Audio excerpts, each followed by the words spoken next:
और आइए शुरुआत करने जा रहा हूं आज की पहली बड़ी खबर के साथ। और पहली बड़ी खबर पर बवाल मचा है।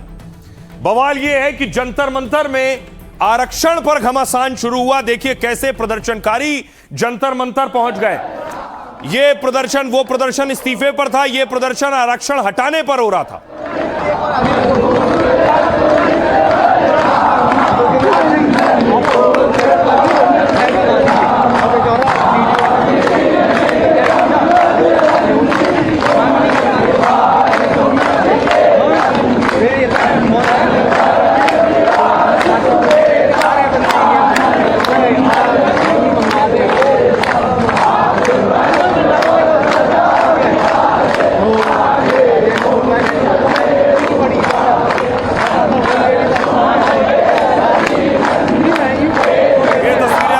मंतर की देख रहे हैं। प्रदर्शनकारी हनुमान चालीसा का पाठ कर रहे हैं और आरक्षण हटाओ की मांग कर रहे हैं। उसके बाद पुलिस पहुंच गई। पुलिस और प्रदर्शनकारी आमने सामने थे। पुलिस उन्हें हटाने की कोशिश कर रही थी।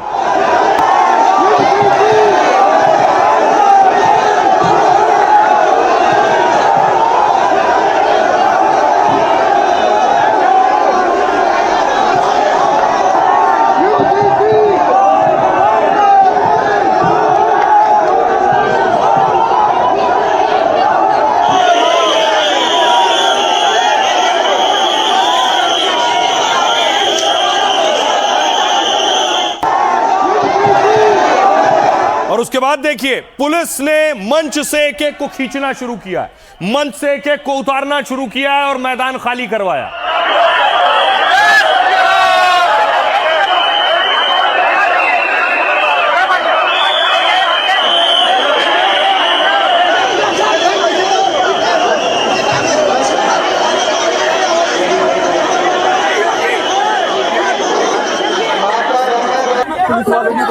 ये गलत बात है, ये गलत।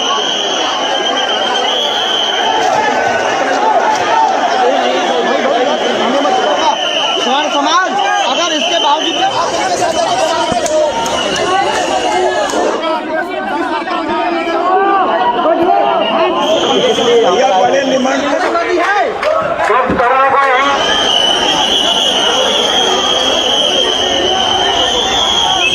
मैं आत्महत्या कर रहा हूं कूद के।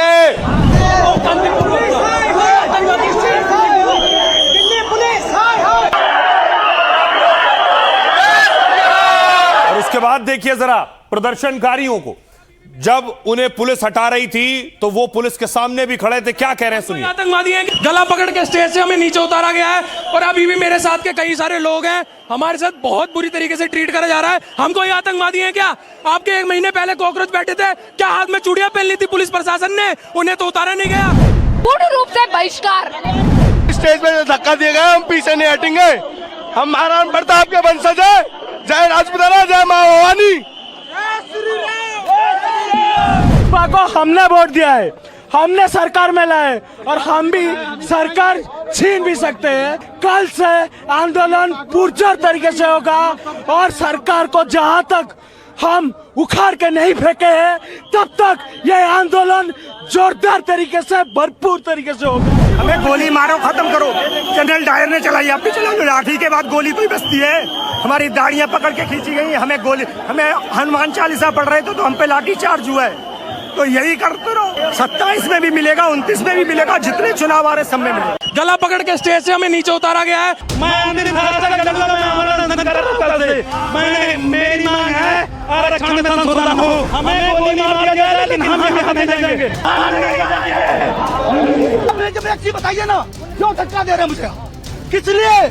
हनुमान चालीसा पढ़ रहे थे, गॉड टू में डंडा मार रहे थे। माताओं को इन्होंने छुआ है, मेरी माताओं को छुआ है।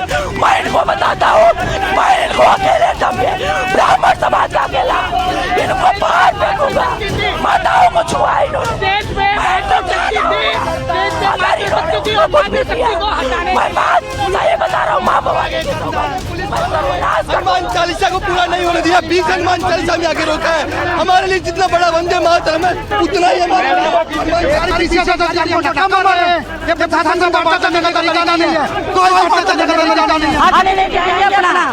दिल्ली के जंतर मंतर पर एक बार फिर जोर का शोर सुनाई दिया। हजारों का हुजूम जमा हुआ, घेराबंदी हुई, नारे लगे और जाति वाले आरक्षण को खत्म करने की मांग उठी। हमारे पीसीएस अधिकारी हमको धक्का मार रहे हैं। ये प्रशासन का वार्ता करने का तरीका नहीं है, कोई वार्ता करने का तरीका नहीं है। हक लेके जाएंगे अपना। आंदोलन की तैयारी पहले से थी, सोशल मीडिया के जरिए मुहिम चलाई जा रही थी, लिहाजा दिल्ली पुलिस के कान खड़े थे। प्रदर्शनकारियों की जब आवाज बुलंद होने लगी तो पुलिस को चुनौतियों के चक्रव्यूह में फंसने की आशंका बढ़ गई। फिर फौरन मोर्चाबंदी मजबूत की गई, खाकी नीले हर तरह के जवान बुलाए गए और जंतर मंतर खाली कराया गया। जो हटने को तैयार नहीं थे उन्हें हिरासत में ले लिया गया। अब देखिए जरा, आपको बताऊं जंतर मंतर पर हुआ क्या। अचानक एक प्रदर्शन हो चुका था कि शिक्षा मंत्री इस्तीफा दो, शिक्षा मंत्री का इस्तीफा हो गया। अब आरक्षण हटाने और यूजीसी रोल बैक पर प्रदर्शन था। आरक्षण हटाओ आंदोलन, दिल्ली के जंतर मंतर पे यह आंदोलन हो रहा था। आरक्षण के खिलाफ सैकड़ों की संख्या में लोग जंतर मंतर पर जुटे थे। दिल्ली पुलिस ने यहां प्रदर्शन की इजाजत नहीं दी थी। इस दौरान जंतर मंतर पर घंटों तक यह भारी हंगामा होता रहा। पुलिस ने पूरे इलाके की बैरिकेडिंग कर रखी थी। भारी संख्या में पुलिस और रैपिड एक्शन फोर्स के जवान तैनात थे। बिना परमिशन के जंतर मंतर पर भारी भीड़ जुटी थी। इसके बाद पुलिस ने प्रदर्शनकारियों को हिरासत में लेना शुरू किया। प्रदर्शन को आरक्षण हटाओ आंदोलन का नाम दिया गया।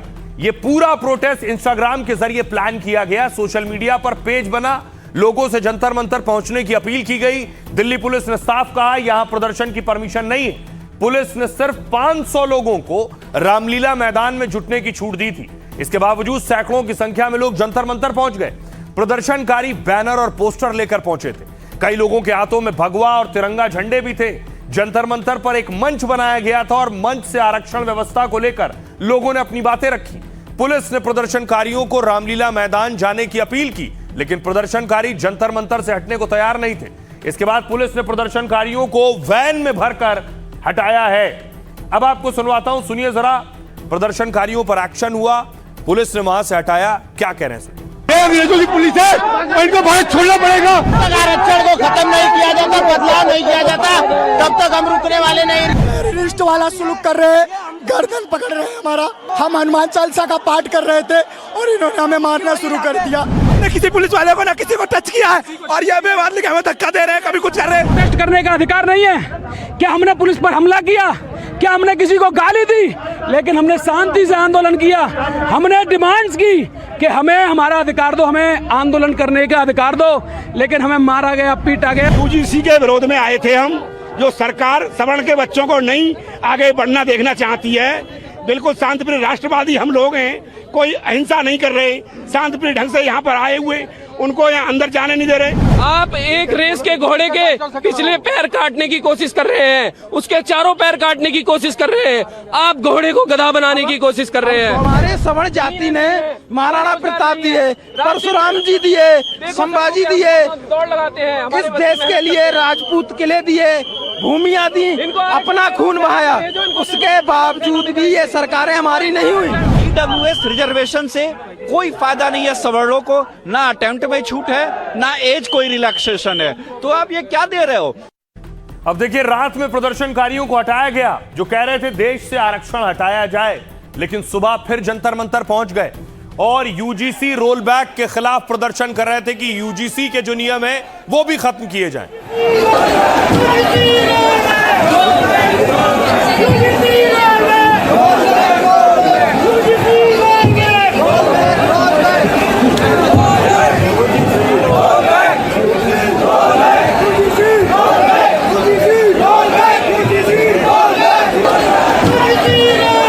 और उसके बाद फिर नारेबाजी शुरू हुई। जंतर मंतर पर फिर सुबह भीड़ जुटनी शुरू हो गई आरक्षण हटाने के नाम पर। जय भोले शिवाजी, जय भोले शिवाजी, जय भोले शिवाजी, जय भोले शिवाजी, जय भोले शिवाजी, जय भोले शिवाजी, भारत माता की जय भोले। और इसी मंच से चुनौती दी जाने लगी, धमकी दी जाने लगी। ये तस्वीरें देख रहे हैं उसी वक्त जब सैकड़ों लोग मौजूद थे आरक्षण हटाओ प्रदर्शन में। हमें परशुराम बनने पर मजबूर ना करें। बनने पर मजबूर न करे। हम लोग गरीबों के हक और अधिकार के लिए आए हैं। हम चाहते हैं कि आरक्षण आर्थिक आधार पर हो। 30% नंबर लाने वाला व्यक्ति टीचर बन जाता है, 90% सरकारी नौकरी से वंचित रह जाता है। क्या ये कौन सा न्याय है? अरे मोदी जी, ये देख लीजिए, ये शांतिपूर्ण लोग आए हैं, सभ्य समाज के लोग आए हैं। हमें परशुराम बनने पर मजबूर ना करें। अब देखिए, इसके बाद वहां प्रदर्शनकारियों में एक युवक था जिसकी उन्होंने पिटाई कर दी। इनका आरोप था कि यह हमारे आंदोलन को खराब कर रहा है।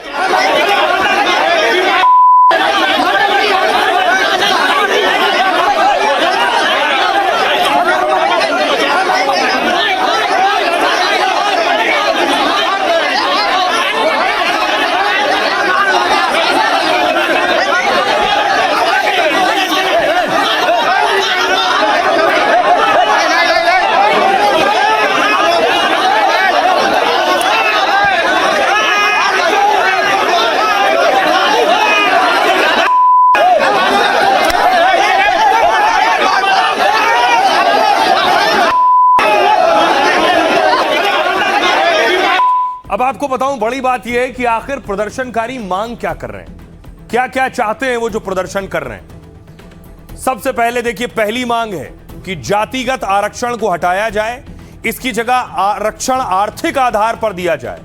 सरकारी सहायता, शिक्षा, कोचिंग और स्कॉलरशिप का आधार जाति के बजाय केवल आर्थिक स्थिति को बनाया जाए। मतलब आरक्षण का पैमाना जाति ना होकर आय होनी चाहिए। दूसरी मांग है, प्रदर्शनकारियों ने SC/ST एक्ट को हटाने की मांग की।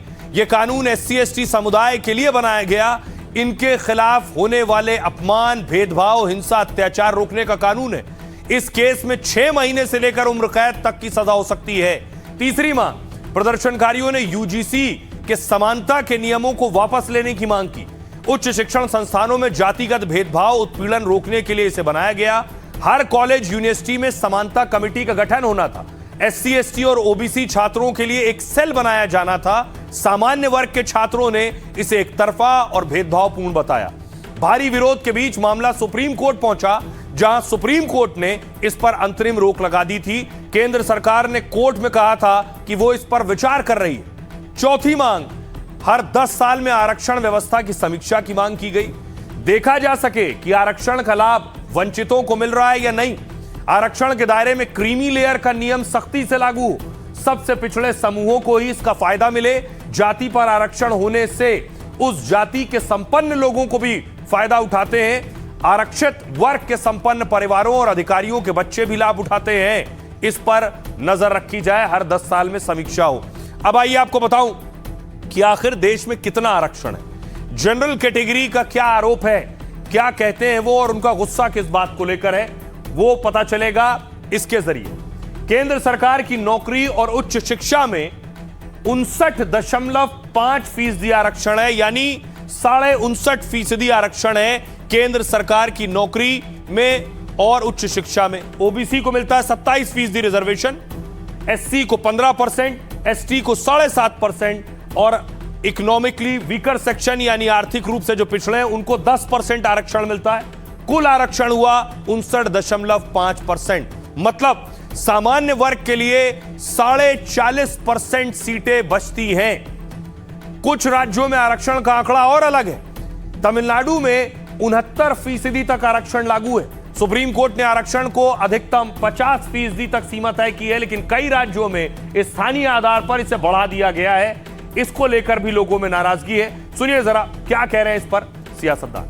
आरक्षण एक ऐसा विषय है जिसपे किसी भी तरीके का भ्रम देश में की एक बड़ी आबादी के भीतर संशय, आक्रोश उत्पन्न कर सकता है। ये लोग किस सोच के साथ अनशन पर बैठे हैं, सरकार के समक्ष जब ये अपनी बातों को स्पष्ट तरीके से रखेंगे तो जरूर सरकार इनके साथ संवाद कर अपने पक्ष रखने का काम। हर जाति को भी आरक्षण मिलता है, तो इसीलिए आरक्षण खत्म करने की इसको अधिकार नहीं है। ये सबका संवैधानिक अधिकार है और ऐसी मांग करने वाले लोग राष्ट्रद्रोही लोग हैं।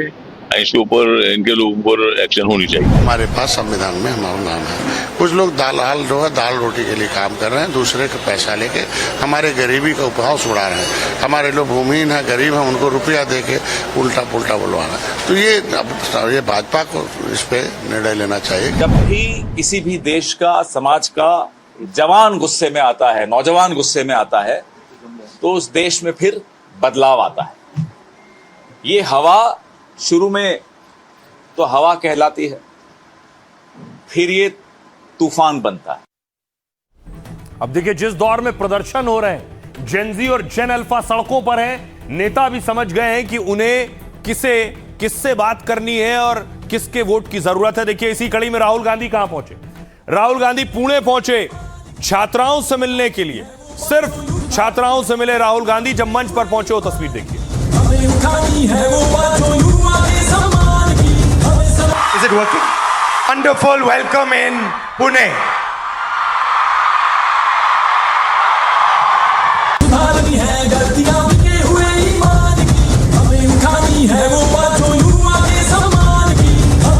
Is it working?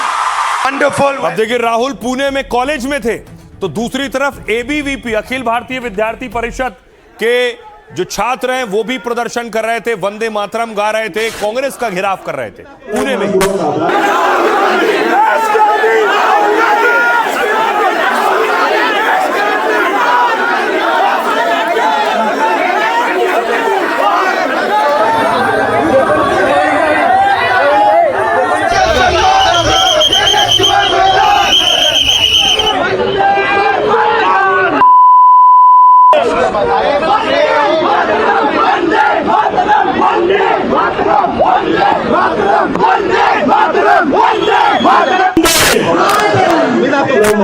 तीन तरीके की हिंसा है, सॉरी।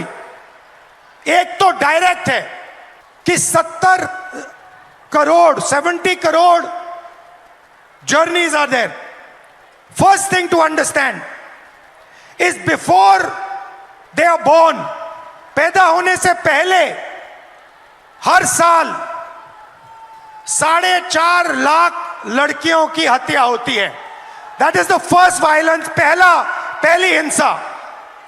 दूसरी हिंसा हरासमेंट। इस भीड़ में से 80% लड़कियों को कहीं ना कहीं हरास किया गया है।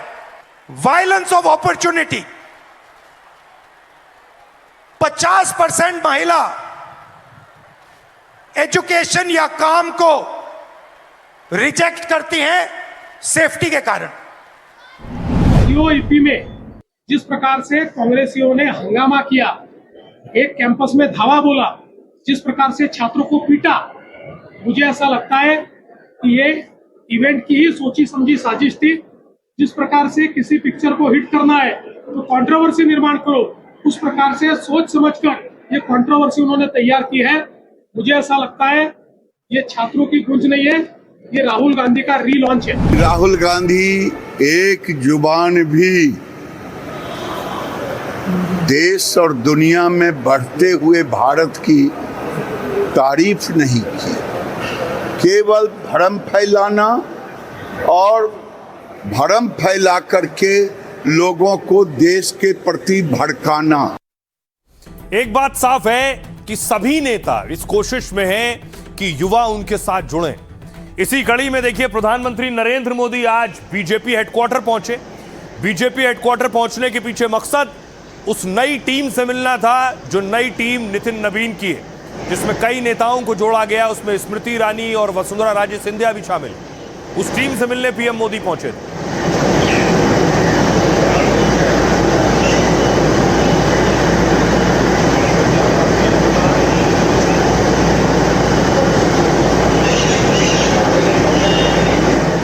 और उसके बाद देखिए, सबसे पहले पीएम मोदी ने उस टीम के साथ तस्वीर खिंचवाई है। ये वो पूरी टीम है, नितिन नवीन की टीम कहिए, बीजेपी की टीम कहिए। अब इस टीम पर ही बड़ी जिम्मेदारी है बीजेपी को आगे बढ़ाने की। इस टीम के साथ मीटिंग में प्रधानमंत्री नरेंद्र मोदी ने संबोधित भी किया। पीएम ने क्लास भी ली नई टीम की कि कैसे काम करना है, कैसे आगे बढ़ना है। युवाओं को खुद के साथ कैसे जोड़ना है।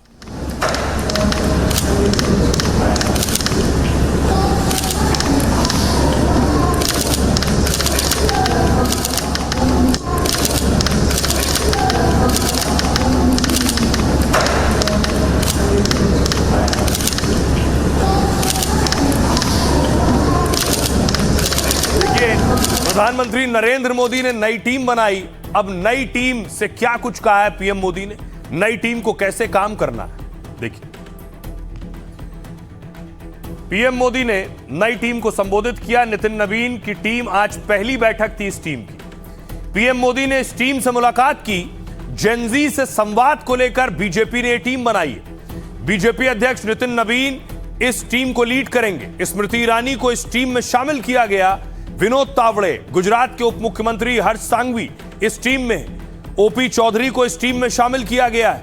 बीजेपी की यह टीम जेन जी से मुलाकात करेगी, उनकी समस्याओं को जानेगी और मुद्दों का समाधान किया जाएगा। इससे पहले सभी मंत्रियों को विश्वविद्यालय जाने को कहा गया। वो वहां जेन जी छात्रों से बात करेंगे। इसका मकसद है जेन जी युवा वोटर्स को पार्टी से जोड़ना। 2027 में बीजेपी पंजाब सहित 7 राज्यों में विधानसभा चुनाव होने, यूपी और पंजाब, इन 7 राज्यों में करीब 22% वोटर 8 से 29 साल की उम्र के। भारत में 15 से 24 साल की उम्र के करीब 25 करोड़ 70 लाख युवा हैं। अब सोचिए, जब 15 से 24 साल के युवाओं की उम्र 25 करोड़ से ज्यादा है, उसी पर नजर सियासतदानों की। सुनिए क्या कह रहे हैं। पहला पदाधिकारी बैठक माननीय नितिन नवीन जी का हुआ है।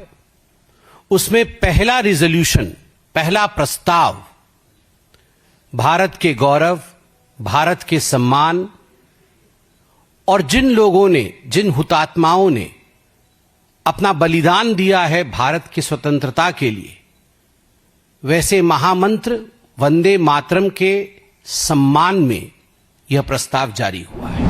कांग्रेस का झंडा और एजेंडा मुस्लिम लीग के कार्यालय में सरेंडर कर दिया है और मुस्लिम लीग का विभाजनकारी एजेंडा लेकर आज कांग्रेस के सभी नेता निकले हैं।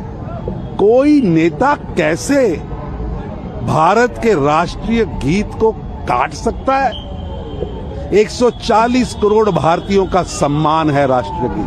भारतीय जनता पार्टी नरेंद्र मोदी जी के नेतृत्व पर क्या सेवा कार्य किया, पूरा देश की आम जनता के साथ, पिछड़े हुए जनता के साथ, अनुसूचित जाति का साथ, युवाओं के साथ, महिला का साथ क्या हम लोग किया है और आने वाला दिन में हम लोग क्या करेंगे। ये हमारा सेवा संकल्प अभियान चलेगा जो पूरे 1 महीना चलने वाला है, जिसमें एक।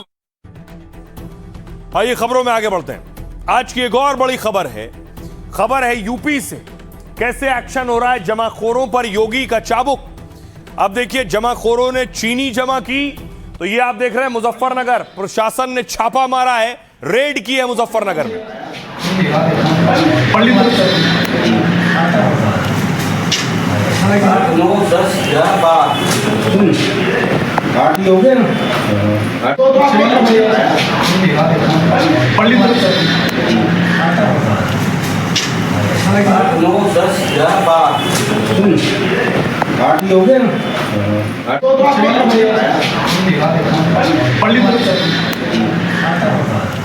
न सिर्फ मुजफ्फरनगर, अगली तस्वीर देखिए, बागपत में भी रेड हुई है। प्रशासन चौकस हो गया है, जमाखोरों पर एक्शन हो रहा है।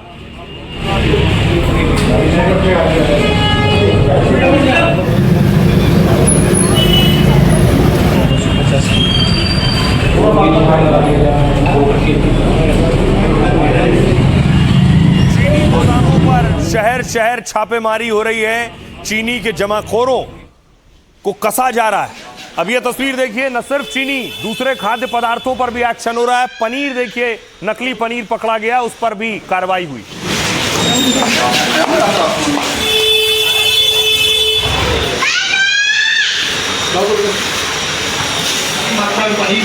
और आप ये देखिए किस तरीके से, ये देखिए कूड़ेदान लाया गया, उसमें उठा उठा के पनीर भरा जा रहा है, फेंका जा रहा है। एक तरफ देश में चीनी के दाम आसमान छू रहे हैं, तो दूसरी ओर योगी ने छापेमारी शुरू कर दी है। बागपत से लेकर मुजफ्फरनगर तक ताबड़तोड़ एक्शन हो रहा है। योगी के अफसरों ने पड़ताल शुरू की तो कालाबाजारी करने वालों में हड़कंप मच गया। जनता के हक पर डाका डालने वालों को योगी की टीम ढूंढ रही है। मकसद साफ है, यूपी में चीनी के जमाखोरों को बख्शा नहीं जाएगा। अब देखिए जरा यूपी में कैसे कार्रवाई हो रही है, किस किस पर कार्रवाई हो रही है और कैसे पुलिस एक्शन ले रही है। सबसे पहले चीनी महंगी होने के बाद योगी ने आज एक बड़ी बैठक ली। इस दौरान सीएम योगी ने अफसरों को सख्त निर्देश दिए। कहा चीनी की कालाबाजारी करने वालों पर कड़ी कार्रवाई हो। 30 से ज्यादा दिनों तक कोई चीनी का स्टॉक नहीं कर सकता है। योगी ने कहा कि एक समय में यूपी में कोई भी डीलर अगर 400 टन से ज्यादा स्टॉक रखे तो उस पर एक्शन हो। योगी के साफ निर्देश है कि बाजार में सप्लाई रुकनी नहीं चाहिए ताकि लोगों पर चीनी की किल्लत या महंगाई का असर न पड़े। नियम के खिलाफ भंडारण न हो, इसकी निगरानी की जाए। सीएम के आदेश के बाद बागपत में अफसर फील्ड पर उतर गए। एसडीएम और सीओ ने एक चीनी गोदाम पर छापा मारकर पड़ताल की। मुजफ्फरनगर में चीनी व्यापारियों पर रेड मारकर स्टॉक की जांच की गई। संभल में कालाबाजारी रोकने के लिए प्रशासन ने स्टॉक चेक किया। बरेली और नोएडा के डीएम ने बैठक कर स्टॉक की जानकारी ली है। सीएम ने गड़बड़ी पर एस्मा के तहत एक्शन की बात कही है। एस्मा का मतलब होता है आवश्यक सेवा अधिनियम, यानी जो देश या राज्य में जरूरी चीजों सेवाओं की सप्लाई होती है उस पर अगर जमाखोरी करता है, इस कानून का उल्लंघन करने पर सरकार एक्शन ले सकती है। आरोपी को गिरफ्तार और दोषी पाए जाने पर सजा हो सकती है। एस्मा के तहत 6 महीने तक की कैद या जुर्माना या फिर दोनों हो सकता है। तो योगी की कोशिश है कि उत्तर प्रदेश में चीनी के दाम न बढ़ने पाए, जमाखोरी ना हो। योगी ने एक बात और कही है कि यूपी में चीनी पर्याप्त है, कोई कमी नहीं है चीनी की। स्टॉक देखिए जरा चीनी का क्या है। चीनी का स्टॉक यह है कि चीनी मिलों में चीनी जो रखी है वो है 179 लाख क्विंटल चीनी मिलों में।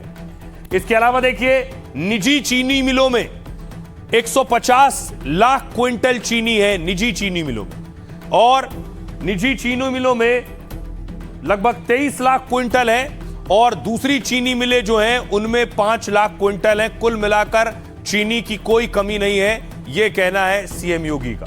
सुनिए जरा योगी के मंत्री क्या कह रहे हैं। उत्तर प्रदेश में इस वर्ष भी 90 लाख मीट्रिक टन से ज्यादा चीनी पैदा हुई। आज उत्तर प्रदेश में हमारे पास 179 लाख मीट्रिक टन चीनी मौजूद है। उत्तर प्रदेश में चीनी का जो खर्चा है वो 4 लाख मीट्रिक टन प्रति माह है। हमारे पास आज भी 150 लाख मीट्रिक टन चीनी अधिक है। सभी जिलाधिकारियों को माननीय मुख्यमंत्री जी ने वीसी कर रहे हैं। सभी जिलाधिकारियों को ये निर्देश दिए गए हैं कि किसी भी कीमत पे कालाबाजारी चीनी की नहीं होनी चाहिए, और ये जो एक भ्रम पैदा किया जा रहा है ये भ्रम दूर होना चाहिए। गन्ना मंत्री को आपने सुना। आइए अब आपको दिखाता हूं, समाजवादी पार्टी इस पर विरोध कर रही कि चीनी के दाम बढ़ रहे हैं। आज सड़कों पर उतरी थी और समाजवादी पार्टी सस्ती चीनी बेच रही थी।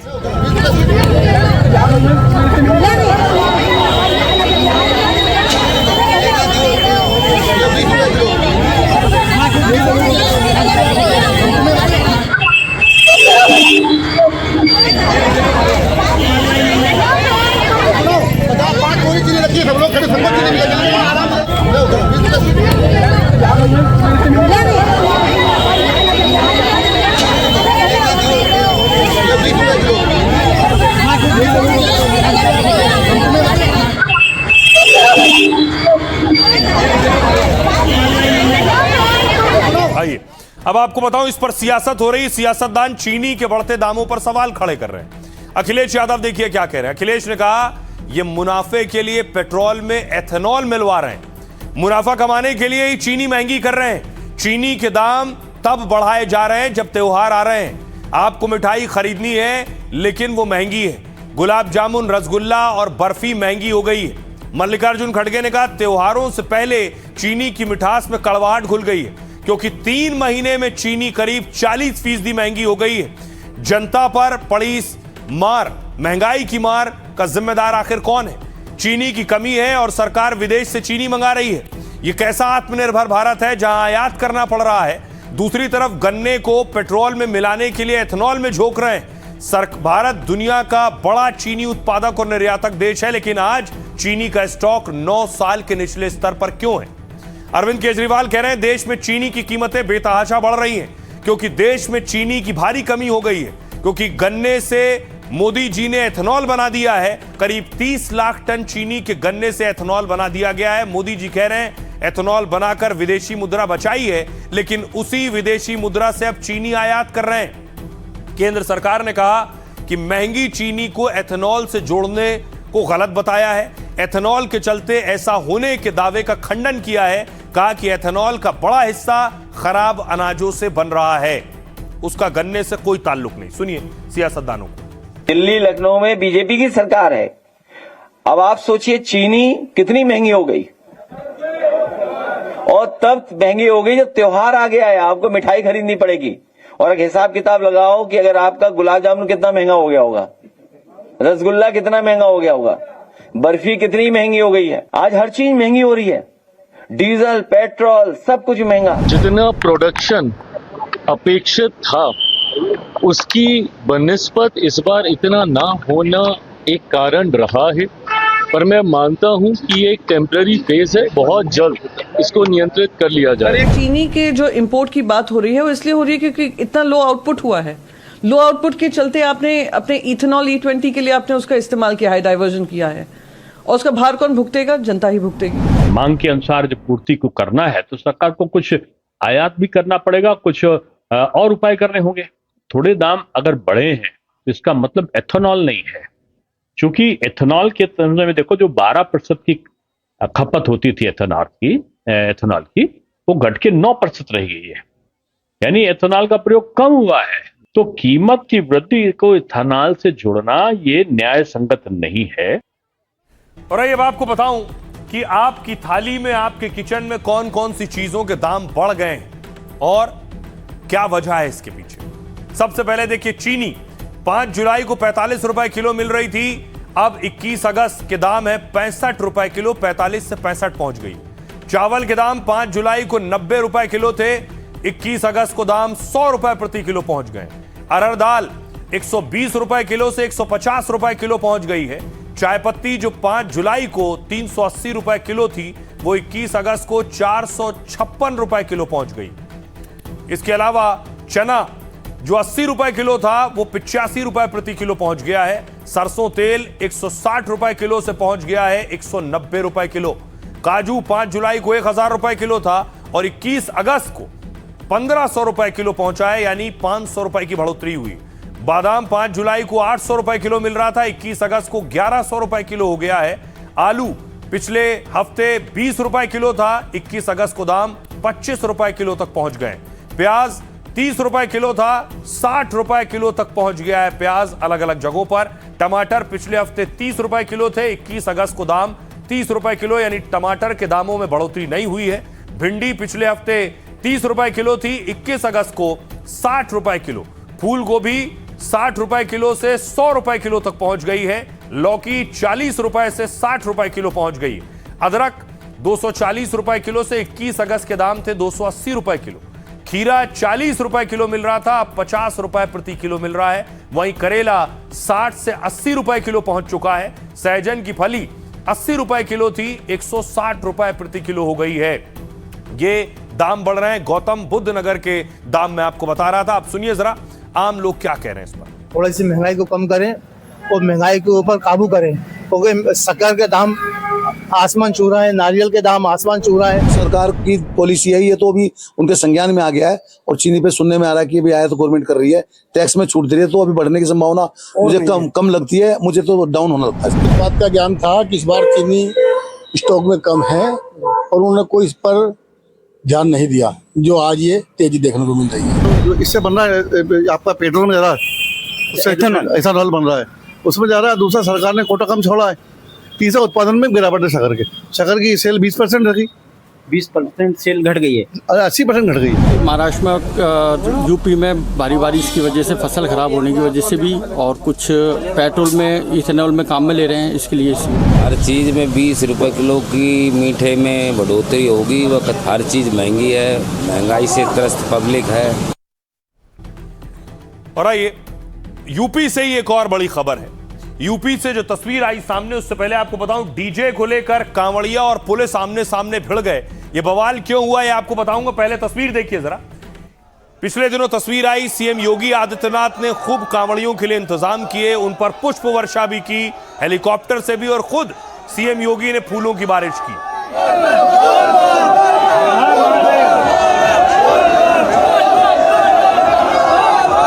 लेकिन कुछ तस्वीरें ऐसी आई जिन्होंने चिंताएं बढ़ाई और विचलित किया। ये तस्वीर देखिए, डीजे चल रहा था, डीजे पर डांस हो रहा था, पुलिस वहां मौके पर मौजूद थी।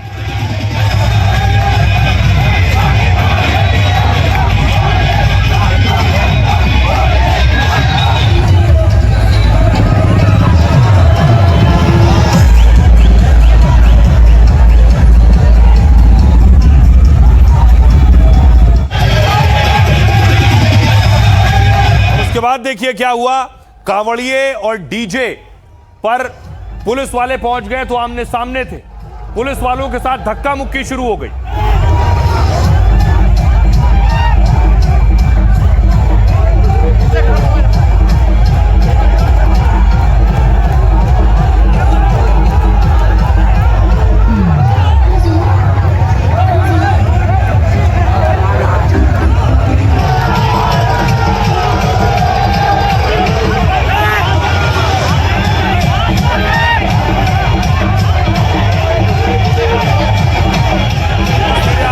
पुलिस से धक्का मुक्की हो रही है, और यह धक्का मुक्की कहां तक पहुंच गई, यहां तक पहुंच गई कि इंस्पेक्टर साहब को बोलना पड़ गया कि मैं इस्तीफा दे दूंगा, रिजाइन कर दूंगा। इंस्पेक्टर मौके पर मौजूद है, हाथ में माइक लिए हुए।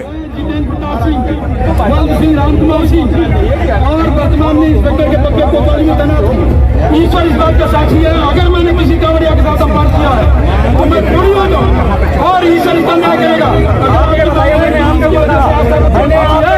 मैं रिजाइन करता हूँ, मैं रिजाइन करता हूँ, मैं रिजाइन करता हूँ, मैं रिजाइन करता हूँ। मैंने आपसे कहा कि किसी सिपाही ने जितेंद्र प्रताप सिंह, राम कुमार सिंह और वर्तमान में इंस्पेक्टर के पद पर कोतवाली में तैनात। कि देखिए कैसे उसके बाद एडीएम मौके पर पहुंचे और एडीएम माफी मांग रहे हैं। एडीएम के आश्वासन पर कांवड़िए माने हैं, एडीएम साहब खुद हाथ जोड़कर खड़े हुए। देखिए सर, ये देखिए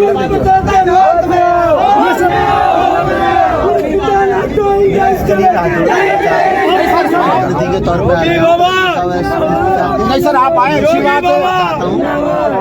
हम ये कहते आया हुआ मेहमान लौटाना नहीं जाता है।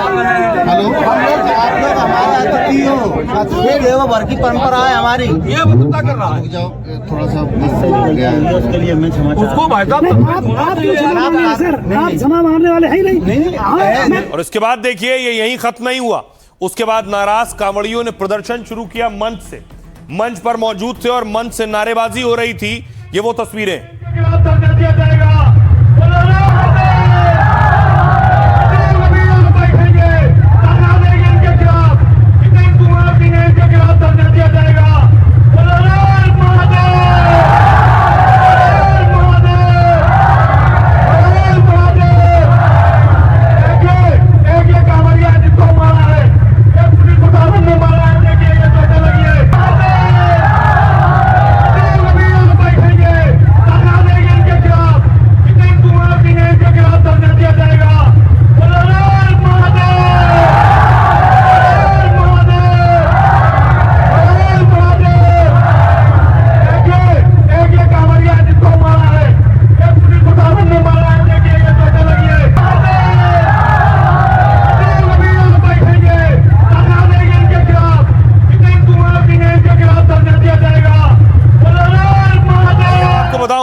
ये पूरा बवाल क्या है, हुआ क्या आखिर। ये तस्वीर आप देख रहे हैं, कन्नौज में कांवड़ यात्रा में डीजे को लेकर विवाद हुआ। पुलिस ने कांवड़ियों को डीजे आगे ले जाने से रोका तो हंगामा शुरू हो गया। कहासुनी इतनी बढ़ गई कि कांवड़िए सड़क पर बैठ गए। कांवड़ियों ने मंच पर कोतवाल के निलंबन की मांग करते हुए कहा कि जब तक कोतवाल निलंबित नहीं होंगे जलाभिषेक नहीं होगा। लगभग 2.5 घंटे तक हंगामा हुआ और झड़प की स्थिति बन गई। पुलिस अधिकारी ने मौके पर पहुंचकर मामला शांत करने की कोशिश की। एडीएम और एएसपी ने कांवड़ियों को कार्रवाई का भरोसा दिलाया है। उन्होंने कहा जो भी दोषी होगा उसके खिलाफ एक्शन लिया जाएगा। इस बीच कन्नौज कोतवाल ने भी अपने इस्तीफे का ऐलान कर दिया है। उन्होंने कहा अगर मेरी गलती है तो मेरा सिर और आपका जूता बराबर है। मैं भी सनातनी हूं, मैंने किसी कांवड़िए का अपमान नहीं किया है। दरअसल यूपी में कांवड़ यात्रा में डीजे बजाने को लेकर नियम है। डीजे की ऊंचाई अधिकतम 12 फीट, आवाज 75 डेसिबल से ऊपर ना हो। दावा है कि इन्हीं मानकों के आधार पर पुलिस ने यात्रा को रोका, लेकिन बाद में बातचीत के बाद कांवड़ यात्रा रवाना कर दी गई। सुनिए क्या कुछ कह रहे हैं। अनाउंसमेंट कर रहा हूँ, शपथ के साथ अनाउंसमेंट कर रहा हूँ, अगर मैंने कोई गलती की है तो मेरा सर और आपका जूता बराबर। मैं रिजाइन कर, मैं पूरे समाज के साथ कह रहा हूँ, अगर इनकी ये है कि मैंने, अगर ईश्वर साक्षी है, मैंने किसी कांवड़िए का अपमान किया है तो ईश्वर इसका न्याय करेगा। और आप कहते हैं मैं अभी रिजाइन करता हूँ इतने समाज के सामने, मैंने कुछ भी गलत नहीं किया। लालू जो है कांवड़ लेके आए थे हरदोई से, तो क्योंकि संख्या ज़्यादा थी और जो डीजे वगैरह के और झंडा वगैरह वो ऊंचे थे, तो धक्का मुक्की में कुछ बात हो गई। संदर्भ में फिर बातचीत की है, सब लोग जो है मान गए और जिस व्यक्ति की गलती है उसकी जांच करवा के जो भी दोषी होगा उसको खिलाफ। अब आइए देखिए, खबरों में आगे बढ़ूं उससे पहले एक और तस्वीर आपको दिखाता हूं कि कैसे यूपी में ही देखिए, यूपी में अखिलेश ने योगी आदित्यनाथ पर हमला किया और इस हमले का जवाब सीएम योगी ने भी अखिलेश यादव को दिया है। अखिलेश यादव दरअसल बोल रहे थे, उससे पहले योगी आदित्यनाथ ने अखिलेश पर क्या कुछ कहा और खासतौर से पीडीए को लेकर आजकल बवाल चल रहा है। देखिए जरा। सीएम योगी ने कहा कि गिरगिट की तरह रंग बदलने वाले लोग कैसी परिभाषा करते हैं। पी की परिभाषा पहले पिछड़े से, फिर पी की परिभाषा पंडित से, और आप देखना एक दिन वो पी की परिभाषा पाकिस्तान कर देंगे। कल्याण सिंह के निधन पर सपा के मुखिया ने श्रद्धांजलि नहीं दी। उन्होंने जो किया वो जाति अपमान है, हर हिंदू का अपमान है। ये लोग वैसे गिद्ध हैं कि जिस पेड़ पर चढ़ेंगे उसी को सुखा डालेंगे। अखिलेश यादव ने जवाब दिया, अगर पी से पाकिस्तान हो गया तो बीजेपी मतलब भाग जाओ पाकिस्तान। पीडीए से घबराए हैं इसलिए इसकी परिभाषा बदल रहे हैं। जितनी इनकी पीड़ा बढ़ेगी उतना पीडीए आगे बढ़ेगा। पीडीए का मतलब यह भी है कि प्रेम, दया और अपनापन। समाजवादी जितना प्रेम, दया और अपनापन से लोगों को जोड़ेंगे, पार्टी उतनी ही मजबूत होगी, भविष्य में ऐतिहासिक सरकार बनाएगी। सुनिए क्या कुछ कह रहे हैं अखिलेश यादव और दूसरे सियासतदान। गिरगिट की तरह रंग बदलने वाले लोग कैसे परिभाषा करते हैं। पी की परिभाषा पहले पिछड़े से, फिर पी की परिभाषा पंडित से, और आप देखना एक दिन वे पी की परिभाषा पाकिस्तान से भी कर देंगे। पी का मतलब पाकिस्तान। अगर मैं यूं कहूं बीजेपी भाग जा पाकिस्तान, या यूं कहूं कि भाग जाओ पाकिस्तान, और पीडीए से घबराए हुए हैं इसीलिए पीडीए की परिभाषाएं बदल रहे हैं। वो जितनी पीड़ा बढ़ेगी उतना पीडीए आगे बढ़ेगा। समाजवादी पार्टी की कथनी करनी में पूरी तरह से कोई मेल नहीं है। ये चुक चुकी पार्टी है और उत्तर प्रदेश के विकास के लिए ये पूरी तरह से मैं कह सकता हूं कि गड्ढे में डालने वाली पार्टी है। पूरी तरह से कंफ्यूज्ड हैं। कहीं किसी मंच पर पीडीए का कुछ अर्थ करते हैं, या पंडित सामने दिखाई दे जाता है तो पी का अर्थ पंडित कर लेते हैं, और कोई पत्रकार पंडित सामने आता है, पूछ रहे अपना नाम बताओ, अरे नाम बताओ अपना क्या है, उसे बेइज्जत करते हैं। अच्छा मिश्रा हो तो उसे बेइज्जत करते हैं। तो वो खुद कंफ्यूज हैं कि पीडीए का अर्थ क्या है। तो जो स्वयं कंफ्यूज है वो समाज को क्या मार्गदर्शन करेगा। देश में चल रहा है पीडीए, पीट देगा यहीर, पीट देगा अल्पसंख्यक, और अखिलेश जी उसका गवाही देते हैं। पीडीए का फार्मूला इसी नाते वो बोलते बोलते किसी दिन पीडीए पी से कह देंगे पाकिस्तान हो गया और सबको लेके पाकिस्तान जाने लगेंगे। अब देखिए उत्तर प्रदेश में 27 में चुनाव है। अब 27 में चुनाव है, इसलिए हर तरह के साम दाम दंड भेद सब आपको देखने को मिलेंगे और सब एक दूसरे पर किसी न किसी वजह से किसी न किसी बहाने अटैक करेंगे। अब एक और नया हमला हुआ। अखिलेश के चवन्नी वाले तंज पर जयंत चौधरी ने पलटवार किया।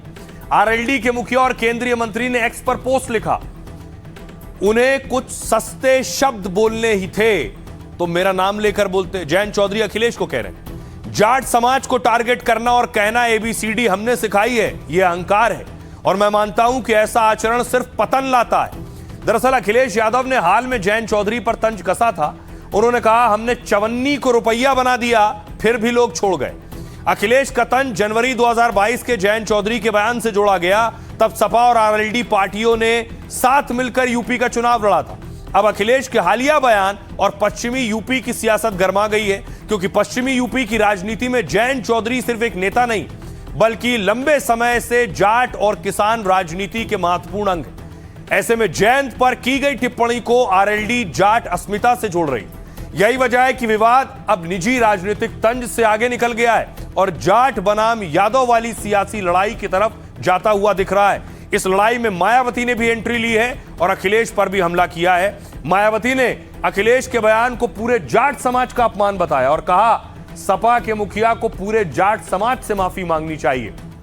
सुनिए क्या कुछ कह रहे हैं सियासतदान। मैं अगर कुछ कहूं तो उसमें भी नाराजगी है, कोई पुरानी बात याद दिला दूं तो ये भी बुरा लगता है, और मैं ये कहूं कि अब आपको ज्यादा सीटें मिलने वाली हैं वो भी बुरा लग रहा है। दूसरे दल हैं और जिनकी भागीदारी बढ़ाने की बात हो रही है, हम उनसे भी चाहते हैं कि उनकी भागीदारी बढ़े, इसमें बुरा मानने की क्या बात है। चौधरी चरण सिंह भी किसानों के मसीहा रहे हैं, किसान नेता रहे हैं। चौधरी अजीत सिंह ने पूरा जीवन किसानों को दिया है, उनके बेटे और वो भी किसान नेता के बारे में चवन्नी ठंडी की बात करना ये समाजवादी पार्टी के नेताओं को शोभा नहीं देता। स्वाभिमान, मेहनत, त्याग किसान का संरक्षण है और ऐसे समाज को आप अपमानित कर रहे हैं।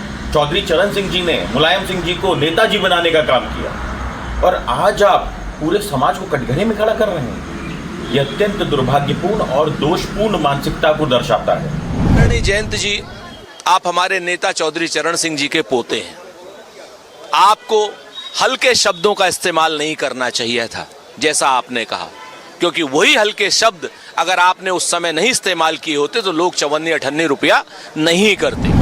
अखिलेश जी के बयान का जो तात्पर्य निकलता है, उन्होंने जयंत जी पर जो टिप्पणी की कि चवन्नी उनको बताया और उनको रुपया ये बनाया, शायद अखिलेश जी को ये नहीं पता कि चौधरी चरण सिंह जी ने ही माननीय मुलायम सिंह जी को नेता बनाया।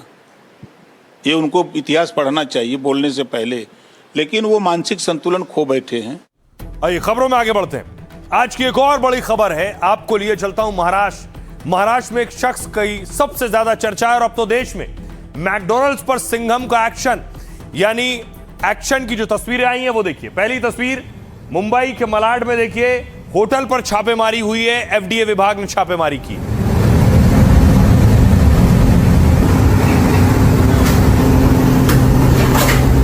इतना गंदा क्यों है स्टोरेज आपका?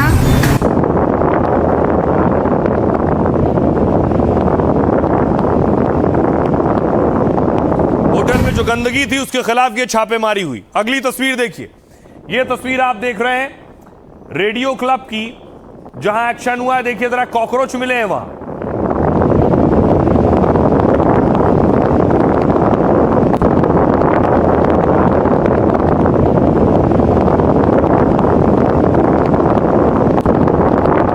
अब आपको कोलाबा लिए चलता हूं। कोलाबा की तस्वीर देखिए।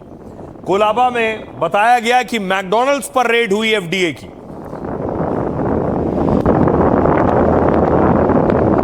और अंदर भी गंदगी मिली।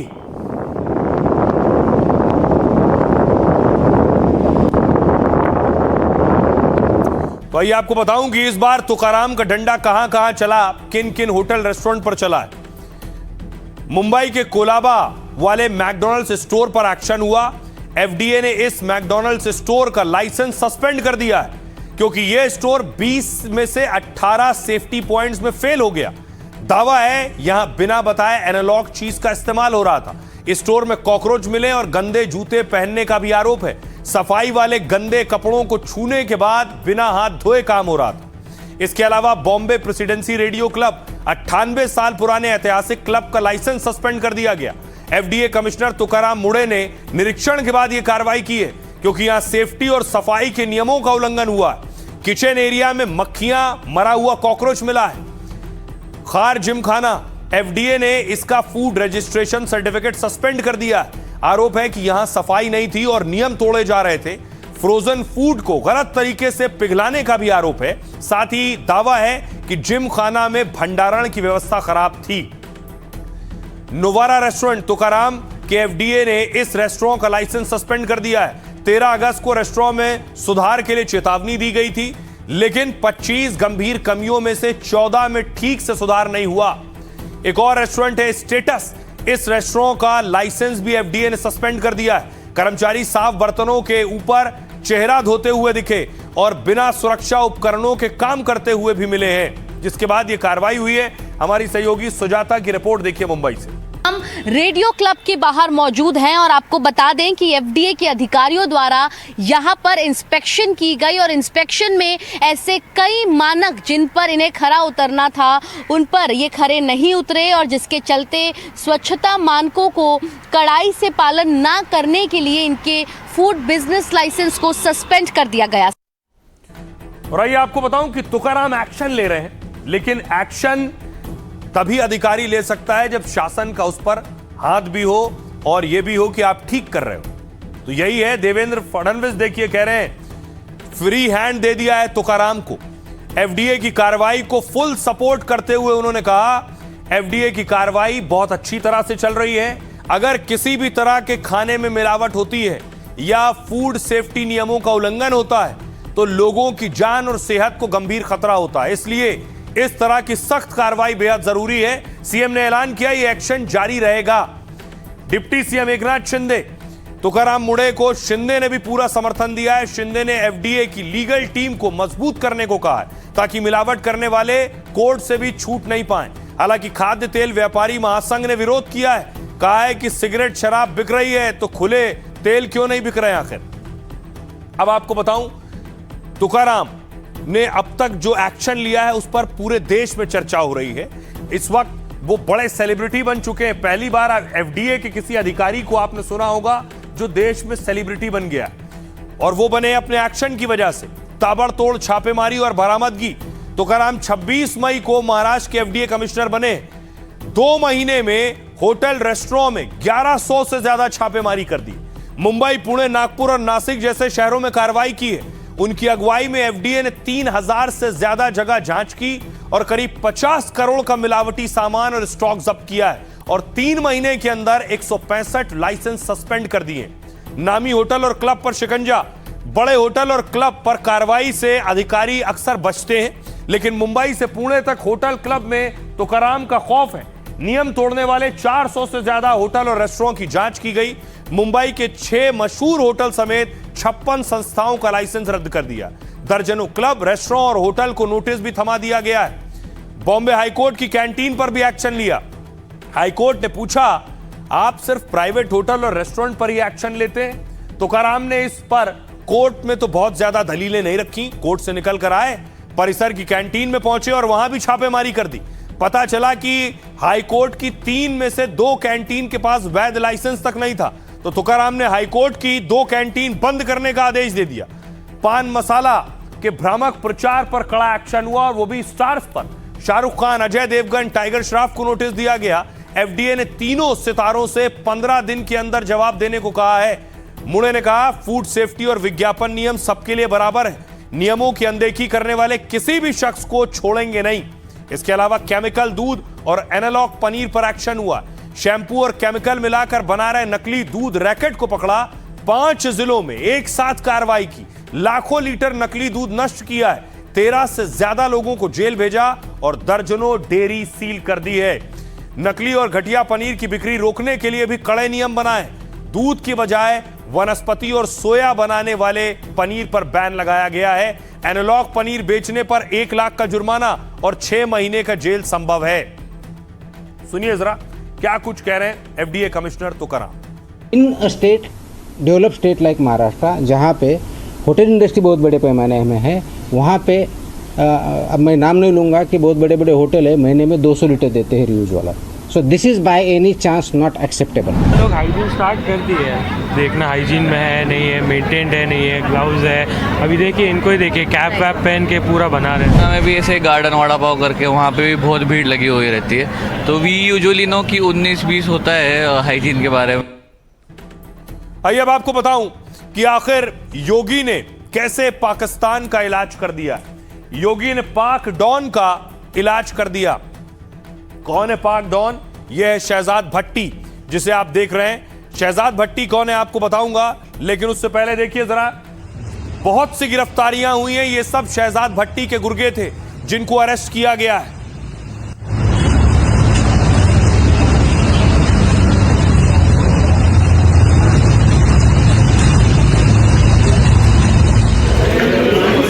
अब देखिए ये जो गिरफ्तारियां हुई हैं, शहजाद भट्टी के आतंकी नेटवर्क से जुड़े लोग थे। अलग अलग शहरों में इन पर एक्शन हुआ है। देखिए कौन कौन से शहर हैं ये। सबसे ज्यादा एक्शन उत्तर प्रदेश में हुआ है। 12 अगस्त को 253 गिरफ्तारियां हुई, यूपी से 62 हुई हैं, दिल्ली से 52 गिरफ्तारियां हुई हैं। इसके अलावा हरियाणा से भी 52 लोगों को पकड़ा गया है, पंजाब से 44 गिरफ्तारियां हुई हैं, राजस्थान से 15 अरेस्ट किए गए हैं, महाराष्ट्र से 8 गिरफ्तारियां हुई हैं। ये गिरफ्तारियां कुल मिलाकर 253 हैं। अब बड़ी बात यह है कि शहजाद भट्टी का टारगेट भारत के युवा क्यों है और किस तरह से मोस्ट वांटेड शहजाद भट्टी युवाओं को भटकाता है और अपने गैंग में शामिल करता है। देखिए जरा। और इसे पाकिस्तान का दाऊद भी कहते हैं। जिस तरह दाऊद इब्राहिम पैसों का लालच देकर युवाओं को फंसाता था, कमजोर गरीब युवाओं का ब्रेन वॉश कर उन्हें आतंकी बनाता था, उसी मॉड्यूल का इस्तेमाल अब पाकिस्तानी डॉन शहजाद भट्टी कर रहा है। दाऊद पाकिस्तान में बैठकर भारत में हवाला तस्करी का नेटवर्क चलाता है। बस शहजाद भट्टी का तरीका अलग है। उसका हथियार इंटरनेट है। भारत में आतंक फैलाने के लिए वो सोशल मीडिया का इस्तेमाल करता है। इंस्टाग्राम, टेलीग्राम या व्हाट्सएप जैसे ऐप के जरिए युवाओं से जुड़ता है, हथियार दिलाने और पैसों का लालच देकर युवाओं को आतंकी बनाता है। भट्टी ने लड़कों के भर्ती प्रक्रिया को 6 अलग अलग लेवल में बांटा है। पहले ये भारत में ऐसे लड़के तलाशता है जो ड्रग एडिक्ट हो, नशा करते हो। इसके अलावा गरीब युवा टारगेट पर होते हैं जिन्हें पैसों की जरूरत है। दूसरा लेवल है ब्रेन वॉश करने के बाद युवाओं को छोटे काम दिए जाते हैं। फिर 2 से 5 हजार का लालच देकर रेकी करना या सिम खरीदने का काम देता है और इनसे सीसीटीवी कैमरा खरीदवाते हैं और बताई गई जगह पर लगवाते हैं। इन सीसीटीवी कैमरों का एक्सेस पाकिस्तान के हैंडलर के पास होता है। आखिर में 2 से 10 हजार के लालच में हमले के लिए इन्हें तैयार कर लिया जाता है। इसी रैकेट का भांडाफोड़ किया और सबसे ज्यादा गिरफ्तारियां 62 गिरफ्तारी यूपी में हुई है। सुनिए जरा उत्तर प्रदेश के और योगी के करीबी सिपा सालार अमिताभ यश क्या कह रहे हैं। पाकिस्तान की खुफिया एजेंसी ISI के निर्देश पर पाकिस्तानी गैंगस्टर शहजाद भट्टी नेटवर्क द्वारा सोशल मीडिया प्लेटफॉर्म्स के माध्यम से भारतीय नवयुवकों को जोड़ा जा रहा है। शहजाद भट्टी द्वारा स्वयं व अपने नेटवर्क में सक्रिय सदस्यों के माध्यम से धन एवं काम का लालच देकर रेडिकलाइज किया जा रहा है और एक्स मुस्लिम्स, धार्मिक नेताओं व राजनेताओं तथा पुलिसकर्मियों को धमकी व हत्या करने, पुलिस स्टेशन एवं अन्य संवेदनशील प्रतिष्ठानों पर बम, ग्रेनेड, पेट्रोल बम आदि से हमला करने हेतु उकसाया जाता है। इस नेटवर्क में सक्रिय सदस्यों द्वारा भ्रमित नाविकों को पहले छोटी छोटी आतंकी गतिविधियां जैसे कि रैकी, आगजनी, धमकी देना, जिहादी पोस्टर चिपकाना, पेट्रोल बम फेंकना आदि घटनाएं कराई जाती हैं। छोटी आतंकी गतिविधियों कराए जाने के बाद उनसे बड़ी आतंकी घटना कराने का प्रयास किया जाता है। आइए अब आपको बताऊं कि आखिर शहजाद भट्टी कौन है। पाकिस्तान में बैठा है शहजाद भट्टी, आखिर क्या करता है देखिए जरा। ग्रिड हटाई प्लीज। 45 साल का शहजाद भट्टी पाकिस्तानी पंजाब का रहने वाला है। पहले ये चोरी, डकैती और लूटपाट जैसे वारदातों को अंजाम देता है, लेकिन धीरे धीरे ये पाकिस्तान के बाकी गैंगस्टर से मिला। ISI की मदद से इसने अपना खुद का आतंकी नेटवर्क खड़ा किया। शहजाद भट्टी की लोकेशन को लेकर भी अलग अलग दावे हैं। कभी कहा जाता है ये पाक से ऑपरेट कर रहा है, कभी यूएई से। इसकी टीम में 15 लोग ऐसे हैं जो अलग अलग फील्ड के एक्सपर्ट्स हैं। इनमें से कोई सोशल मीडिया एक्सपर्ट, कोई हथियार सप्लायर है, कोई नए लड़कों की भर्ती करता है, कोई ब्रेन वॉश करने में एक्सपर्ट है। शहजाद भट्टी गैंग भारत में आतंकी हमले कर दहशत फैलाना चाहता है। इससे पहले शहजाद के गुर्गों ने देश में 3 हमलों को अंजाम दिया है। 16 मार्च 2025 को पंजाब के जालंधर में ग्रेनेड हमला, शहजाद भट्टी के कहने पर इन्फ्लुएंसर के घर पर ग्रेनेड फेंके गए, और पिछले साल सिरसा के महिला पुलिस थाने पर ग्रेनेड अटैक हुआ। जनवरी 2026 में अंबाला के पुलिस स्टेशन परिसर में धमाका हुआ। लेकिन अब देश में शहजाद भट्टी का नेटवर्क खत्म करने का दावा है। 14 राज्यों से शहजाद के 250 से ज्यादा गुर्गे गिरफ्तार किए जा चुके हैं। गृह मंत्री अमित शाह ने भी शहजाद का नेटवर्क खत्म करने का दावा किया है। तो पाकिस्तान की जो साजिश थी, जो कोशिश थी, उसे भारतीय एजेंसियों ने खत्म कर दिया है और नाकाम कर दिया है। आइए बारी है लाइफ का फंडा की। चिंता यानी टेंशन ऐसी बीमारी है जो इंसान को अंदर ही अंदर खोखला कर देती है। चिंता बढ़ती है तो कोई दवा काम नहीं करती, शरीर और रिश्ते सब बिगड़ने लगते हैं। करीब 500 साल पहले ही संत कबीर दास ने चिंता से बचने का जो अहम फंडा दिया था, तो आज भी उतना ही कारगर है। कबीर दास जी ने कहा, चिंता से चतुराई घटे, दुख से घटे शरीर, लोभ से लक्ष्मी घटे, कह गए दास कबीर। मतलब जरूरत से ज्यादा चिंता या फिक्र करने से सोचने समझने की शक्ति और बुद्धि कम हो जाती है। ऐसे हालात में हम सही फैसले नहीं ले पाते। हर समय दुखी और परेशान रहने से हमारा शरीर कमजोर और बीमार हो जाता है और हमारा कीमती समय, ऊर्जा और पैसा उसी में लग जाता है। जो लोग बहुत ज्यादा लालच करते हैं और गलत तरीके से धन दौलत जमा करते हैं, वो हमेशा बेचैन और असंतुष्ट रहते हैं। लालच और पाप के चक्कर में वो अपनों का भरोसा और इज्जत भी गवा बैठते हैं। इसलिए कबीर दास जी ने चिंता, दुख और लालच से बचने की सलाह दी है और लाइफ का अहम फंडा दिया। पद, कद और पैसों का मोह चिंता और दुख की जड़ है। जो मन को शांत रखता है और ईमानदारी से अपने काम में जुटा रहता है, वो बेवजह की चिंता और लालच से दूर रहता है। तो जहां से जो अच्छा हासिल हो उसे अपनाइए, अपनी जिंदगी में उतारिए। अपना और अपनों का बहुत बहुत ख्याल रखिए। रुक रहे हैं ब्रेक के लिए।